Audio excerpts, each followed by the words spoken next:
Good morning. Good morning. This Sunday is Lay Sunday, being the last Sunday of the month.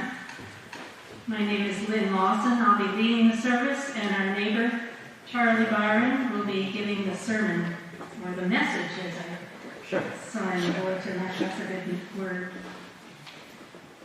If you have any announcements, the best place to put them is in the bulletin. You can tell Tim Judas, and he will put it in the bulletin for you.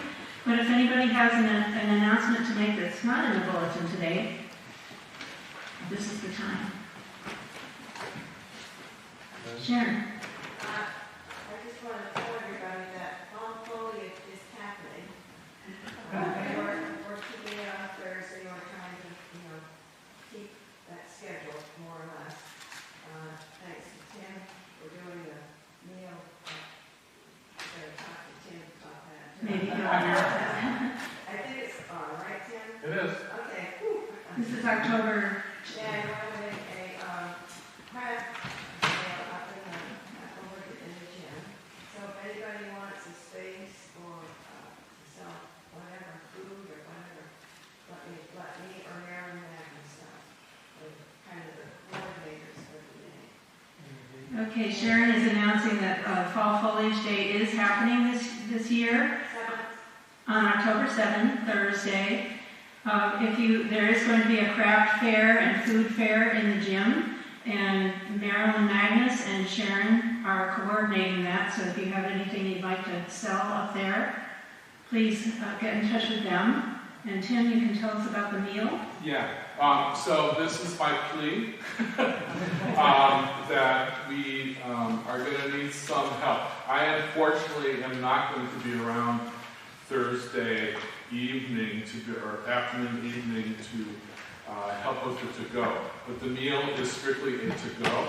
It's a spaghetti dinner with pasta sauce, meatballs if you want it non-vegetarian. If you want a vegetarian, you can just have the sauce, and some garlic bread. There will also be pies for sale. So on that end, we'd love to have some support in cooking 50 pounds of pasta. We'd also love support in baking some pies, apple or other. I know we've gotten venison in the past. Don't see Bill. We could hold a bidding war over the venison pie, I think, with that. But other pies, berry pies seem to go really well, and people kind of ask for that when they also come. So I've also have been hearing that people aren't seeing advertising for it. So we will get on that this week and get some more posters up. We will also talk to Mel and get it up on Front Page Forum and different places. You can go to our home website at peachum.org, peachumchurch.org. And I have a to-go order form there where you can order the number of meals that you want and whole pies. We're not doing any individual apple crisp this year. Ann, am I missing anything? Okay. So Ann is also extremely busy with work and stuff, so she asked if there could be some help with people just baking off the pies. She's glad to make them, but getting them in the oven, getting them baked off is going to be part of the issue. I've already got 4 pies in the freezer that is made but not baked. My problem is I work until 2 or 3 o'clock in the afternoon. If I try to come home, I'm hoping to get 25 of such matter made. I'm going to be in the house and bake them Wednesday night or Thursday. So. Yeah. And last time we did this, we did lasagna meal to go, and we sold over 200 servings. So right now, I have nothing on the to-go order. And then by now, I usually have over 100. So we'll try and get the word out and really kind of make a push for this. Yes, Barry? Tim, a couple of things. First of all, Barry, could you stand up so people can hear you? first of all, it's terrific that you're doing this. Also, if you're not going to be here, do you have a team that's going to be here? We're going to need a team here. Yeah, and I'm I'm not sure about Ann's availability. I know Patty is going to be lining up. That afternoon. Okay, and Patty's also going to be. And Patty's will be here. I So- know the deal is 3 to 6. I don't know how that's gonna work. Depending on the work day, what time I get out, is anywhere from 1:30 to 2:30 usually. And I gotta come down from Lindenville, so. I just volunteered to help with that. Excellent. And I just know what time to be here, what kinds of things to do, and I'm sure we're good for the fire chief. Also, next Saturday is the Kitchen Collaborator meeting. And I would like to be able to announce, I have somebody from the church announce what's going to happen on fall foliage. And so if we had written up all of this somehow, then I can just read it off, that would be great in that meeting. Okay, excellent. All right. Was there an announcement? Oh, you're gonna help. Okay. There's two. Okay, October Thank you. 7th, and maybe Patty can send out an email Yeah. asking for help. Yep. Yes, Rick? Yes, concerning the Children's Center, as you can all see, work is continuing, steady as she goes, as we can get the various contractors in here for everything that needs to happen by October 18th, which remains the planned opening date for the Children's Center. And today, after church, for anybody who's interested, I will take you out to where the play area for the Children's Center has been staked out, and you can see where it is. And I can announce right now that the stakes are, you'll see the area, but the stakes are all on what we'll call, what is definitely undisputed church property. We still have a couple we have 2 surveys that we need to merge and finally decide on how we're going to actually register the surveys for both the church property and, at this point, Nancy Lou's property next door. But the play area is staked out, and you'll see it on undisputed property. And any comments you have on that, you can give to me. Any other comments you might have, or situations you might want to discuss, I'm available after church for that. Okay, thank you. Anyone else? Okay, let's begin our period of worship with a prelude.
you, choir.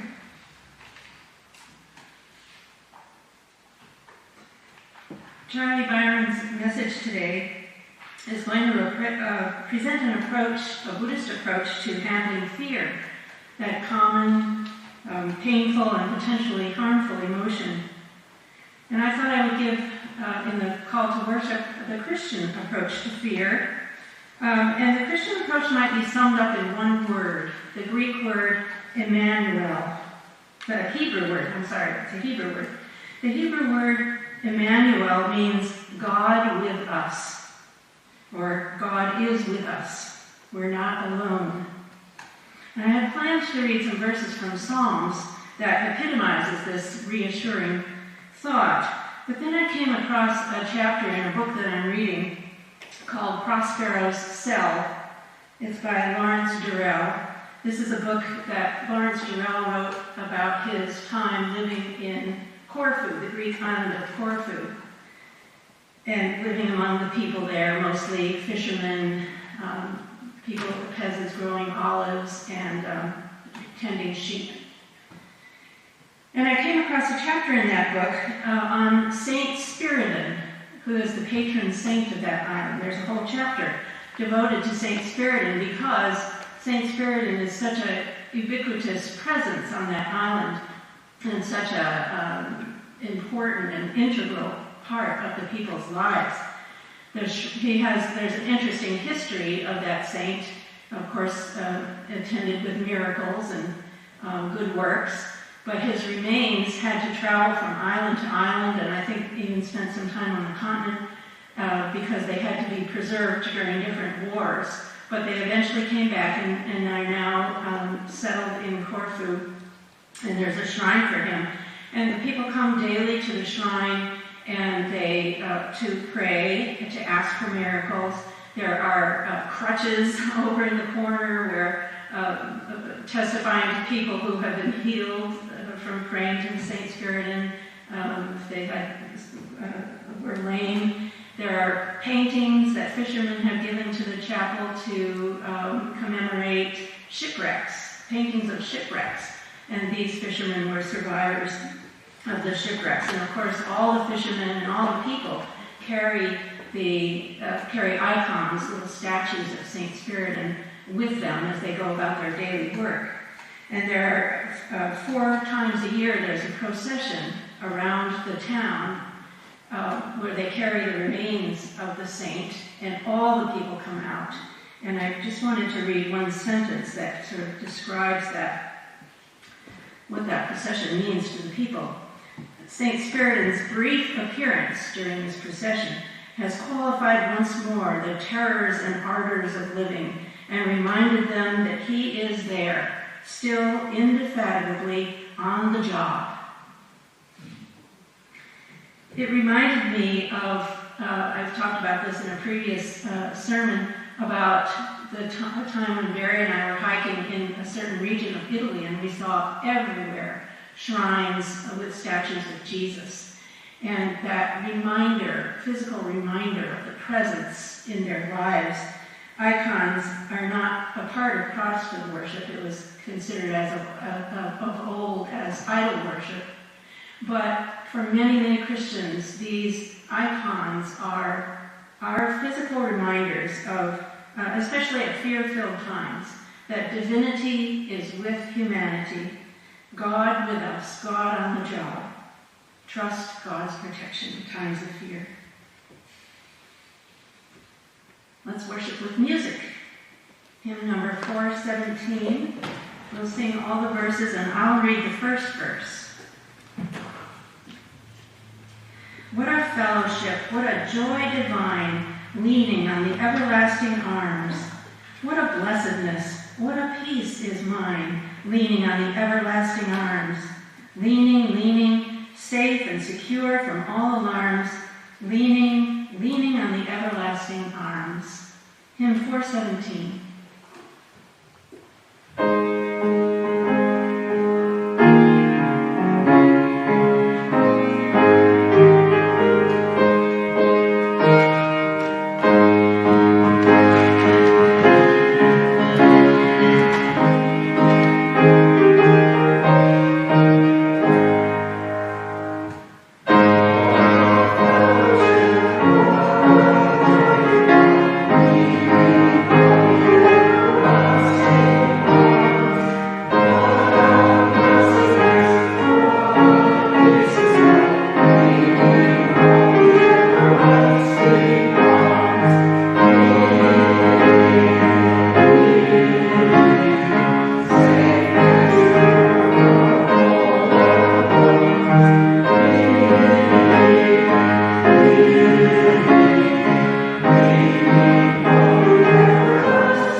Now's the time to call to mind people in our congregation, in our community of friends and neighbors, in our families who are struggling with life right now. Do you know anyone that would like to know that our congregation is thinking of them? Please tell us their name. Barry. Yes, thank you. I had the opportunity earlier this week to meet with Grace Berwick at the post office, and I was curious as to how she and Penny were doing, and I just asked for people to say some prayers for both of them. They're going through a really challenging time, and they're great people. We love them dearly, and I know this is a tough time. Thanks. Thank you. Yes, Rick. Yes, let's all of us keep Sonia in our thoughts and prayers as she recovers from her dental surgery. I think that's going pretty well, but still, she's, I think, still in a fair amount of pain, so please keep her in. Let's keep her in our thoughts and prayers. And also, and this is the individual wants to stay anonymous, but I just heard the other day that a local person has been diagnosed with some pretty serious cancer. Some of us may know this person. Again, wants to remain anonymous, but a member of the community who has just been diagnosed with cancer. Nancy. A prayer for 15,000 people, mostly Haitians, asylum seekers who are down on the border in a camp in Del Rio, which I believe is going to be closed, and they're going to be moved to other detention centers, and many of them deported. And the people who are currently in those detention centers are very anxious about being moved elsewhere, where they'll be unable to be assisted by the people who have been helping them. So it's a very anxious situation for a lot of people. Thank you, Nancy. Yes, Meredith. Just thanks for your prayers for our friend Marie. She's home from the hospital. Her assisted living is under quarantine until today. And today is her 84th birthday.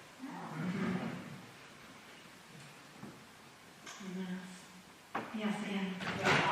Pat Blake, who fell a week ago and got really banged up. She lost a lot of her front teeth and broke her nose that day. And who was that in? Pat Blake, Pat Blake. Thank you. that would be Paul's sister.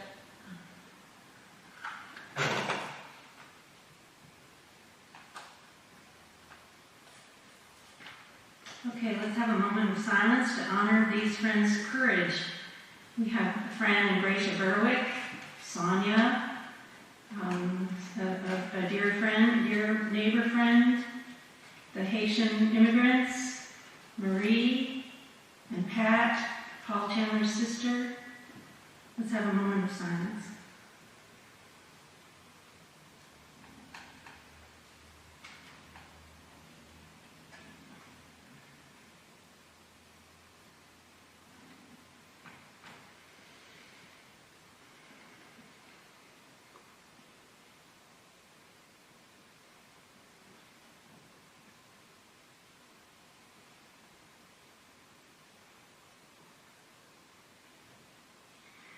Now, pray with me the Lord's Prayer, that beloved prayer that has comforted and healed so many people. Our Father, who art in heaven, hallowed be thy name. Thy kingdom come, thy will be done, in earth as it is in heaven. Give us this day our daily bread, and forgive us our debts, as we forgive our debtors. And lead us not into temptation, but deliver us from evil. For thine is the kingdom, and the power, and the glory, forever. Amen. Thank you.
The responsive reading is printed in the bulletin. It's a poem by an ordained priest in what was called the Christian Community, which was a movement for religious renewal in Europe that started in 1922. And this poem by Adam Biddleston is called May I Receive All That Comes. Against fear, may the events that seek me come unto me. May I receive them for I am mine, through the waters around the peace on which we walk. May the people who seek me come unto me. May I receive them with an understanding heart, through the bright stream of love in which we live. May the spirits who seek me come unto me. May I receive them with a clear soul, through the healing Spirit's light by which you seek me.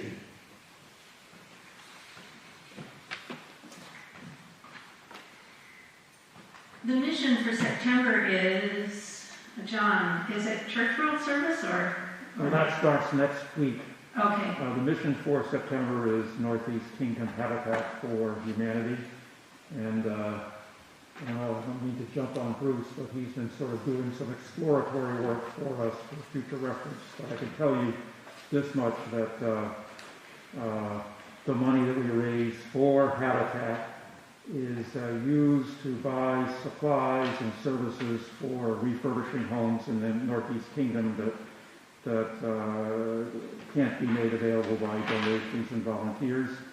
The beneficiary treats this as a loan with no interest, pays it back, and then the money that we've used to fund this gets used again for new projects. Yeah, and then I'll just add to that in the past couple of months, Northeast Habitat for Humanity has been working on ramps for folks that need a wheelchair, so on and so forth, to get into their homes. And one was installed in East Hardwick yesterday, and then there'll be one more time in October, where we'll be putting ramps together again for other people here in the kingdom. Thank you. So there's a plate at the back of the church for donations. We're not passing a collection plate, but there's a plate at the back for donations to this mission, Northeast Kingdom Habitat for Humanity, or NEK Habitat for Humanity. You can put that in the memo line. Or you can donate to this church. Contributions are needed and much appreciated. And again, at the plate at the back of the church. Let's sing hymn number 422.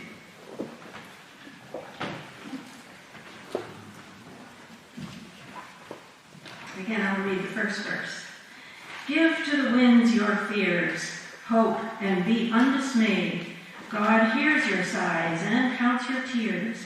God shall lift up your head. Through waves and clouds and storms, he gently clears the way. Wait for his time, so shall the night soon end in joyous day. Hymn 422.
Charlie Fineman, as I said, is our late speaker today.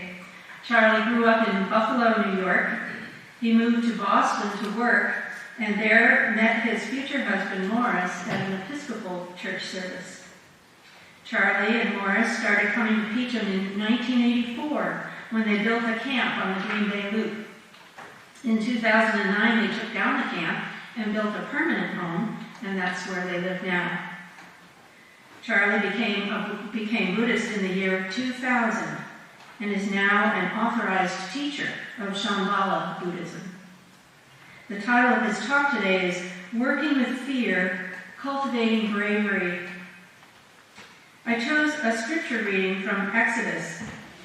This is the part of the Exodus story where God tells Moses that Moses is going to be the one to lead the Jews out of Egypt, where they're being persecuted. And Moses is doubtful and fearful, full of fear about this mission. But God is telling Moses here, have courage, reach out and grab this assignment. I will be with you. From Exodus. Moses said unto God, who am I that I should go unto Pharaoh and that I should bring forth the children of Israel out of Egypt? And God said, certainly I will be with thee. And Moses answered and said, but behold, they will not believe me, nor hearken unto my voice. For they'll say, the Lord hath not appeared unto thee. And the Lord said unto him, what is that in thine hand? And he said, a rod. And he said, cast it on the ground. And he cast it on the ground, and it became a serpent. And Moses fled from before it. And the Lord said unto Moses, put forth thine hand and take it by the tail. And he put forth his hand and caught it, and it became a rod in his hand. Charlie.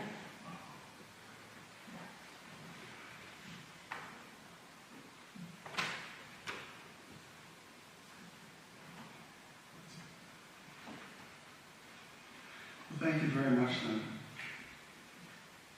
I'm honored by your introduction, and it's just wonderful to be invited back. I was here, I don't know how long ago, but I feel like this is a very important element of Peacham. I feel like this congregation really holds community here in a way that bridges all sorts of individual differences and really is a microcosm of the town. So I like being here, and I like being in this beautiful room and singing here too. See, I have some notes somewhere. Here we go.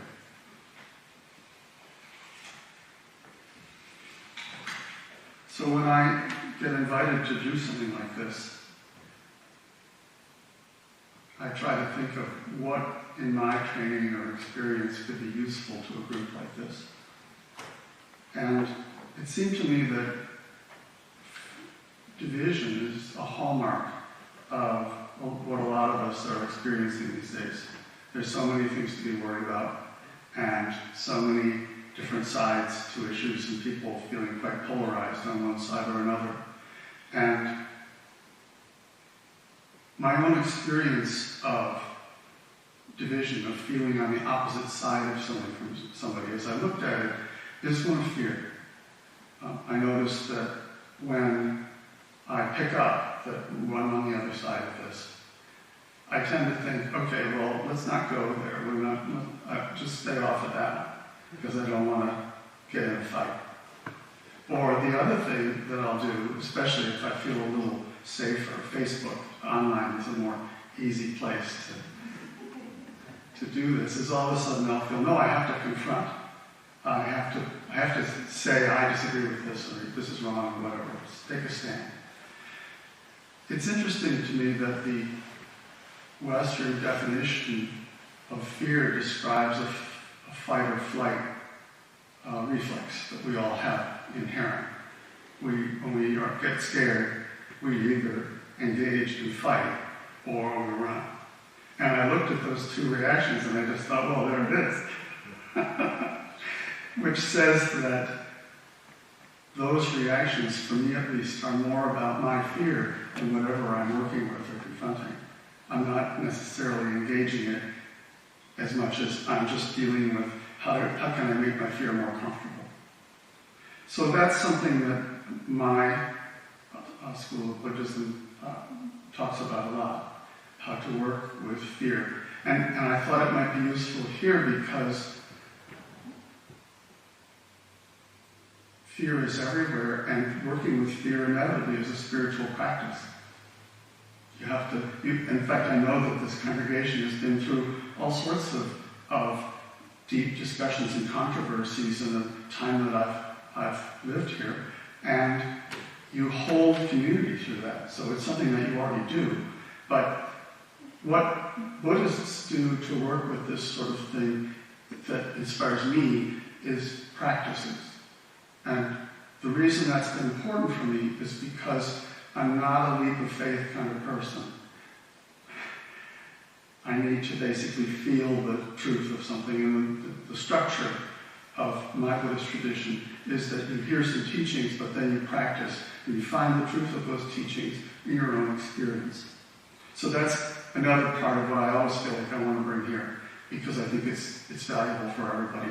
I'll be very interested to hear afterward how the experience I want to lead you through aligns with the wonderful readings and scripture that Lynn chose. I feel like it will. So the approach that I'd like to take, hopefully I've allowed myself enough time that we can actually do a little practice that I will lead, is called contemplative meditation. And the last time I was here, I led a sitting meditation, sometimes called formless practice, because you don't guide it, you just let whatever happens happen. This is a more focused practice where you actually take a question or an emotion, or in this case, a fear, and rest with it. And that resting has the same quality as formless meditation. You're not trying to make it go away. You're not trying to get over it. You're not trying to transform it. You are gently resting. And surprisingly, what happens out of that is some sort of, often, is some sort of insight or understanding or clarity, which cannot be commanded. You have to kind of go into this with a good attitude and give it a shot and see what happens. But for me, it has been a very valuable way of working with fear. The Shambhala teachings on fear basically say that as opposed to running from it, you should go toward it. And you should go toward it not with the idea of conquering it, but softly or gently. And by going toward fear, it is possible to come through fear into fearlessness. My most vivid experience of that really has been in situations where I need to go up and perform something. This one is not a bad example, but the classic one for me is being in a theater piece and sitting off in the wings, waiting for your entrance line, and wondering if you can remember your lines, wondering if you remember your blocking, just feeling beset. And suddenly you hear that cue, and you just go. And the fear that you're experiencing off in the wings all of a sudden becomes motivating energy that carries you through the performance. So that's kind of my understanding of fear moving into fearlessness, is that by resting with the fear, it can become actually energy that creates motive force. So I would like us to do a contemplation, and the kind of fear that is on my mind for you to contemplate is division, is the thing that happens when you pick up something that you're opposite or feel very differently or strongly from. But it honestly could be anything, any kind of fear you want to work with meditatively. It's the same technique and it works the same way. But that's what I had on my mind for this community. the technique basically is you figure out in advance what you're going to work with. And it's important to have something that you care about, that matters to you to work with. And it's important that it not be something that's going to make you so upset that it's overwhelming.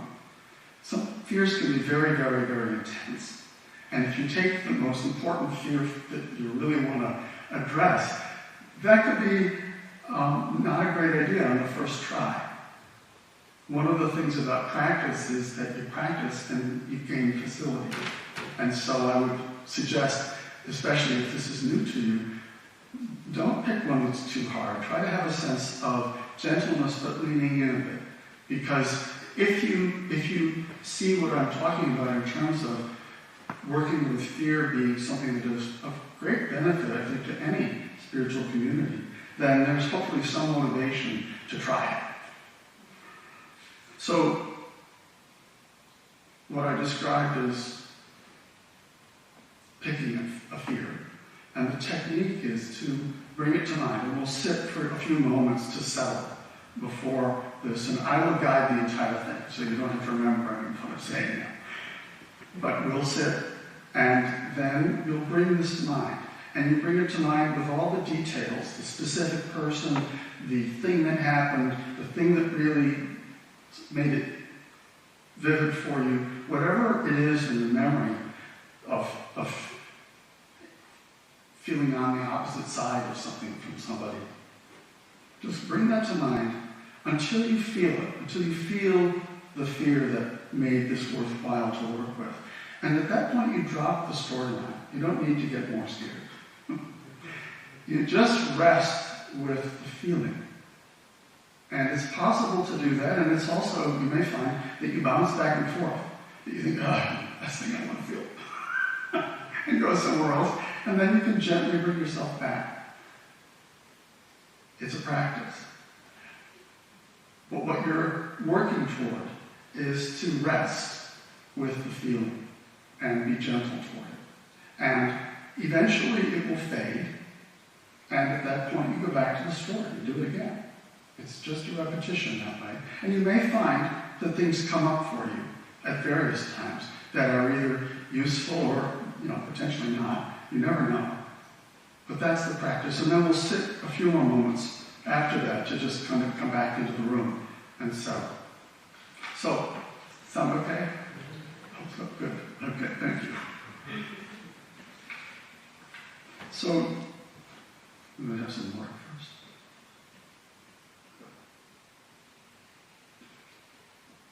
So begin by taking a good posture. Sit up in your pew like you were doing something important.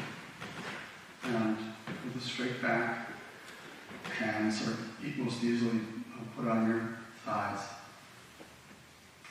Eyes gazing somewhat down. And just feel your body sitting on the seat.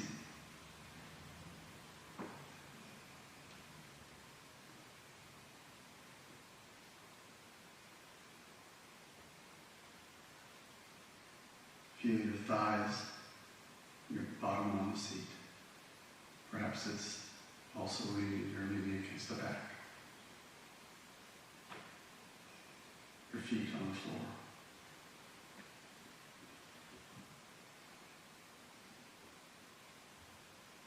Feel the space around your body. It's a big space in here.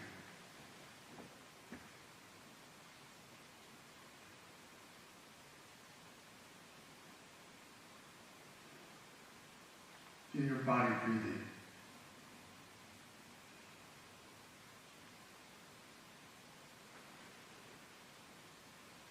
Chest rising and falling.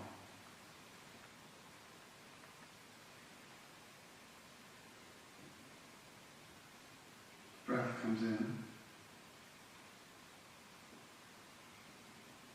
and it goes out and dissolves.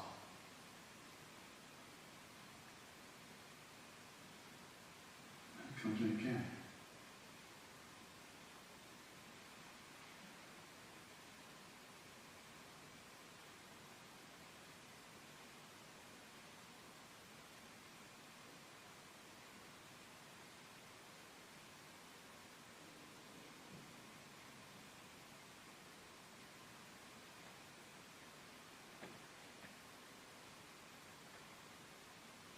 find yourself thinking about something, just come back to your breath. Going in, going out.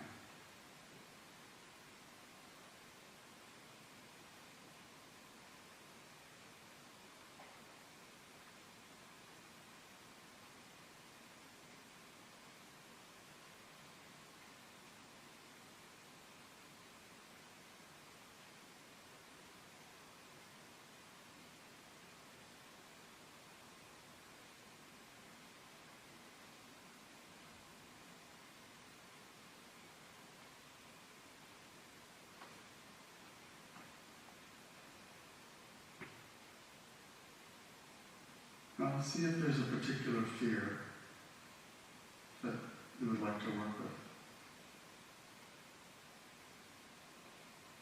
Could be an experience, person,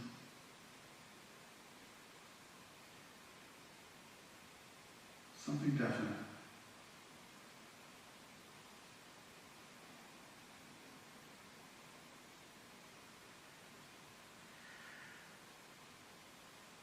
Think about what it would mean to be brave in the face of that fear. Mean to you.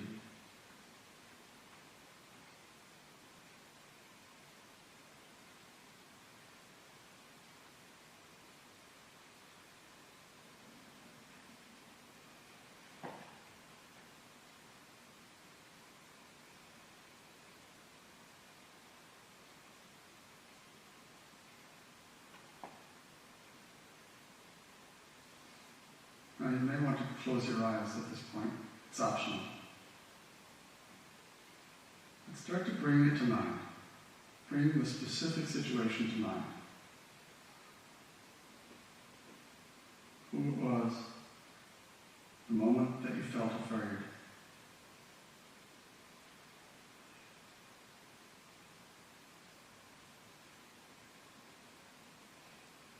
Where you were sitting, standing, where they were, or what was on the screen.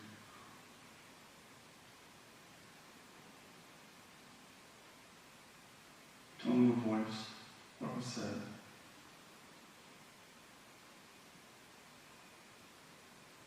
Go into the memory.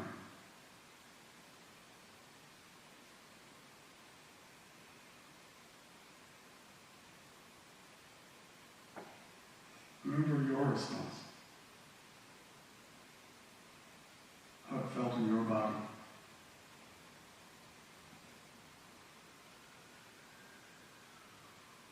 If there was anger.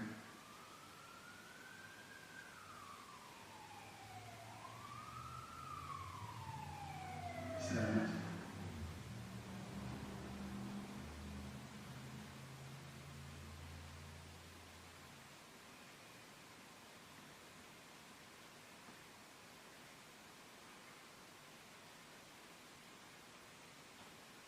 When the feeling has come back to you, stay with that.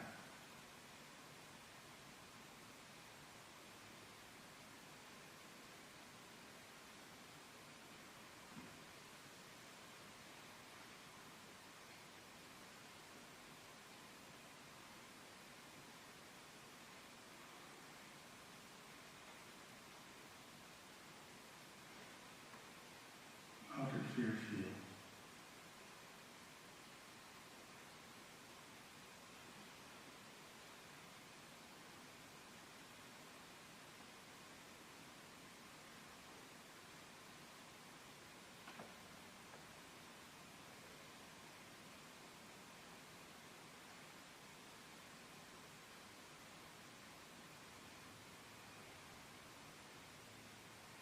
When you have a thought, something takes you away, it's fine. Just come back to the feeling.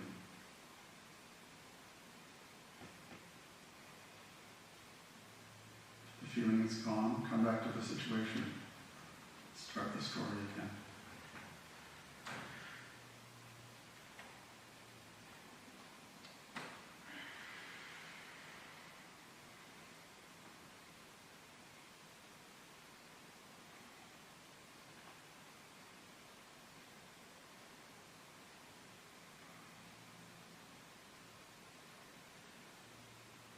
trying to solve it.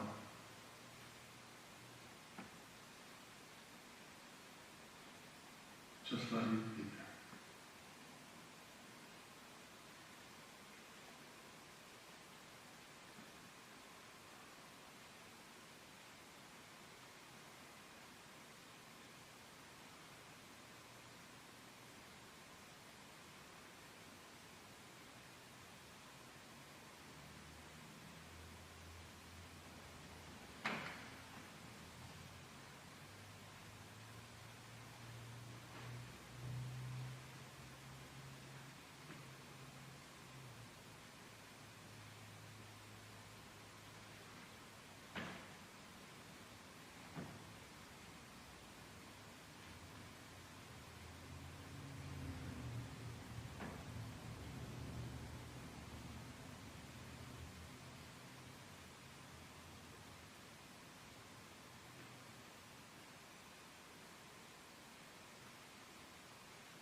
You may find the feeling changes.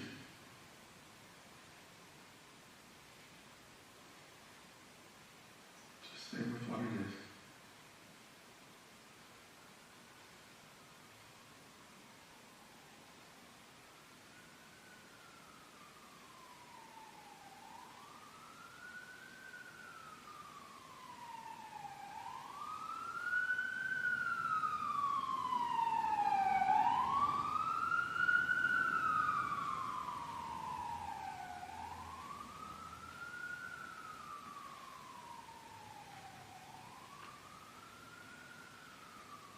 Start to come back to the room now. Let the feelings go. And open your eyes, and again return to your breath.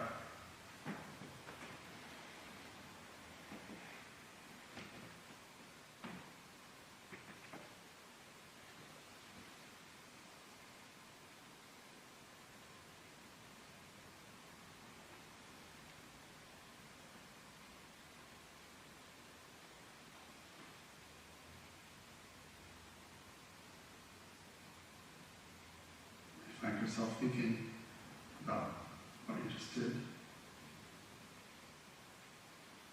can still come back to your breath.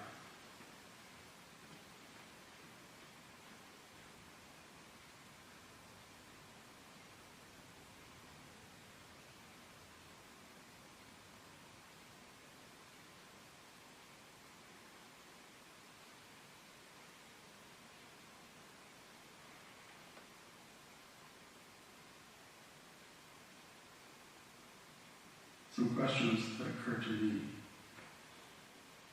might be, did your experience just now have any bearing on how you might approach that situation or person in the future? What does it mean to be brave?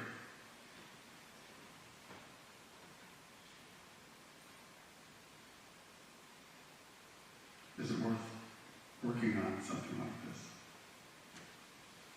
Just to say practicing.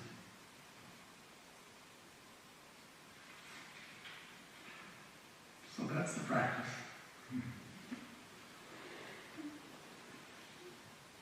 One thing I was going to close with is the Shambhala teachings say the fruition of fearlessness. What happens when you've become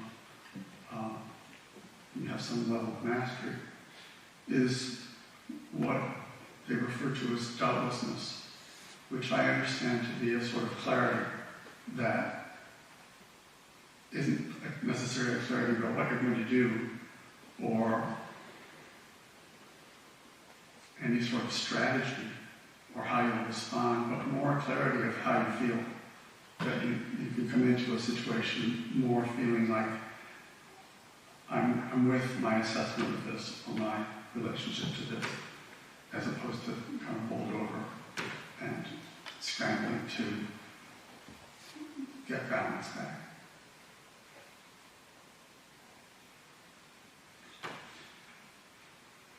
So I would be delighted if people have anything that they want to say about their experience now. You're very welcome. Or also after the service, there may be more time. If anybody has anything to say, by all means.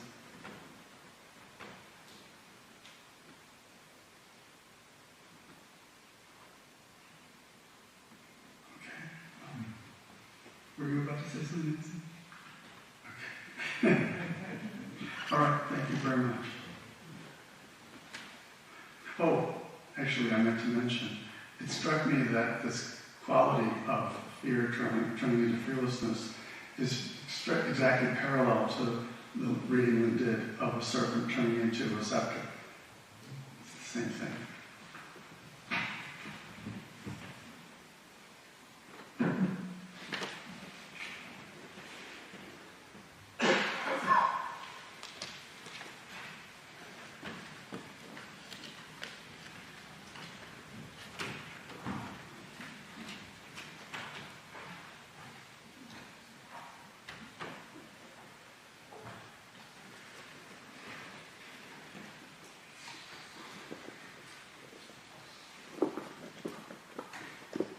Thank you, Charlie.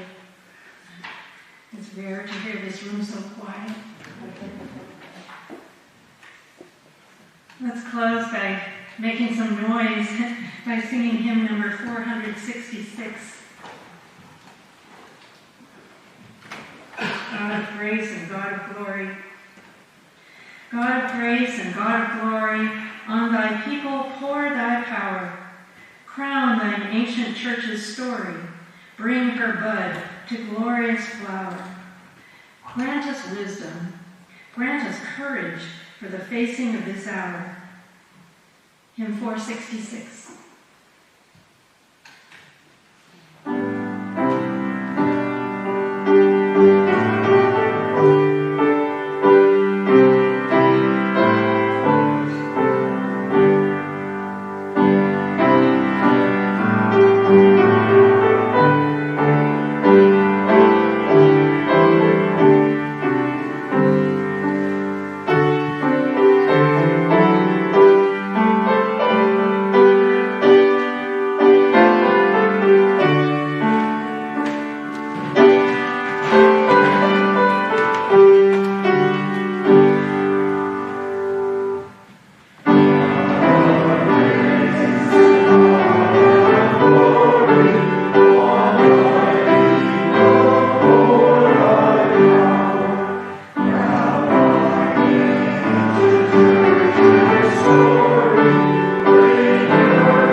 read from a hymn.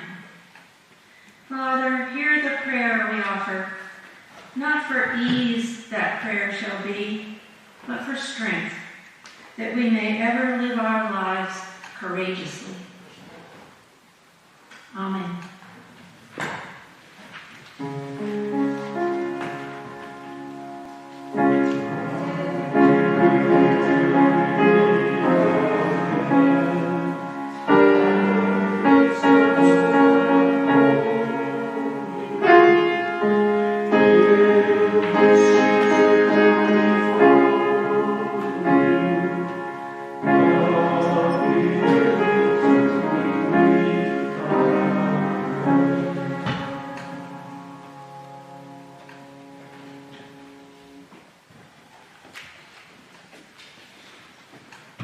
So what you're about to hear sounds nothing like Gershwin's Summertime, but rather His Eye is on the Sparrow.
Rick?